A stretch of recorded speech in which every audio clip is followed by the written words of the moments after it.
Father in heaven, I pray you'd help me to be simple this morning and bless me. I ask it in Jesus' name. Amen. You know, religion, it's really not what you say. It's not what you have in your mind. It's what you have in your heart. It's how you live. You know, I think that's illustrated. It's in Luke chapter 10. It starts on verse 30. It said, a man went down from Jerusalem to Jericho, fell among thieves. And of course, they beat him up, left him in the ditch, half dead. And a preacher walks by. Jesus tells the story. The preacher walks by, the priest, and he sees the man in the ditch, and he crosses the street, kind of avoids him. And then a Levite, you know, it's a leader in the church, in the worship service. He comes by, does the same thing. And then here comes a man that's a Samaritan, looked down on by the Jews. Probably wouldn't find him in church, but looked down on by the Jews. But the Samaritan, he stops. And he helps the man in the ditch. And the Lord's point is, it's not our profession, it's our practice. You know, there was a lady once that came to our program. This was, 15 years ago, 16, a long time ago, 17 years ago. Her name was Thora. She was walking down the street, saw a man in the ditch, needed help.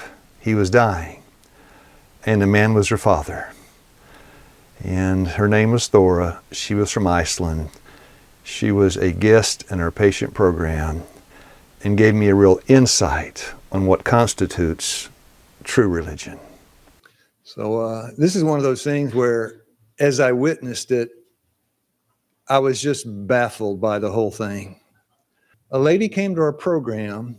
She was from Iceland. Now, Iceland is green. Greenland is icy, right? She was from Iceland. Her name was Thora. And pictures I had, she was at a birthday party.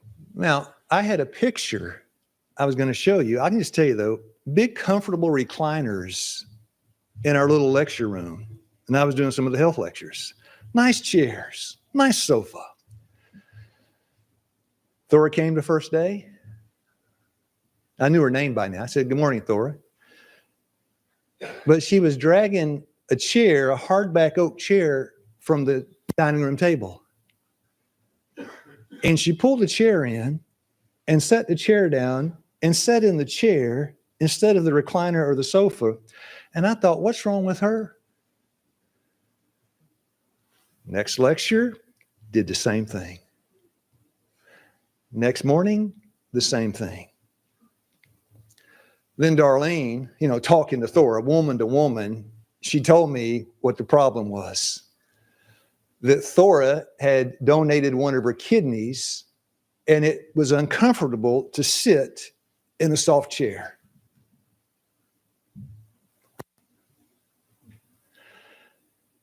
And then I said something offhanded, a remark once in the lecture about Romania. And she said, I speak Romanian. And I said, how so? You're from Iceland. She said, well, I attended the Bible school in Romania called Hergalia. I said, really? I was there too. Started naming some of the people. And she knew those people. Now, I never ask our guest if they're a Christian, never do. But when she said that, I said, you're a Christian? I said, what did your parents think about you going there? She said, my mother was all for it. But my father ceased to talk to me when I went. That's the man she gave the kidney to. The doctors told him he needed a kidney. And guess who stepped forward? Thora. This is the one he was not talking to. And he looked at her. She told me the story. I'll tell you why she told me. I never brought it up in the lectures, never did. Got ready to leave. I took a young man to the bus station, took her to the airport. I dropped him off. I'm in the van. She's in the back seat in the airport. And I said, Thora, hope you have a safe trip home. I didn't want to bring up the subject. And then she looked at me and she said, I've got a personal question for you. Oh, really? I've got a personal question for you too. You go first. She asked me about forgiveness or something, and I told her the Bible verse. I got a personal question for you too. When you gave your father that kidney, was it a struggle for you? And the reason I ask, I was the age of Thora's father, and I had a daughter that was Thora's age. And if my daughter needed my kidney, would I struggle? And I asked her, I said, did you struggle to give it to him? Immediately, she said, no. No way.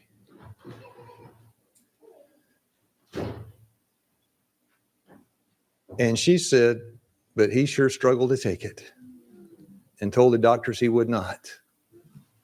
And then he got worse. The doctor said, you have a donor. It's a good match. We need to do surgery. He said, no way. He got worse. I think the third time around when he was near death, Thora stepped forth, and then he wanted an assurance from the doctor. Wanted an assurance that the surgery would not cause his daughter pain and suffering. The doctors assured him no pain, no suffering, quick healing, full recovery in no time at all. And they were wrong on every count. And then she said, my father watched me because the chair thing was going on at home too. Every time she went anywhere in the house, she carried her hard chair, would sit down and wince. And who's watching? Her father. Father's not a believer, can't see Christ, but he can see his daughter.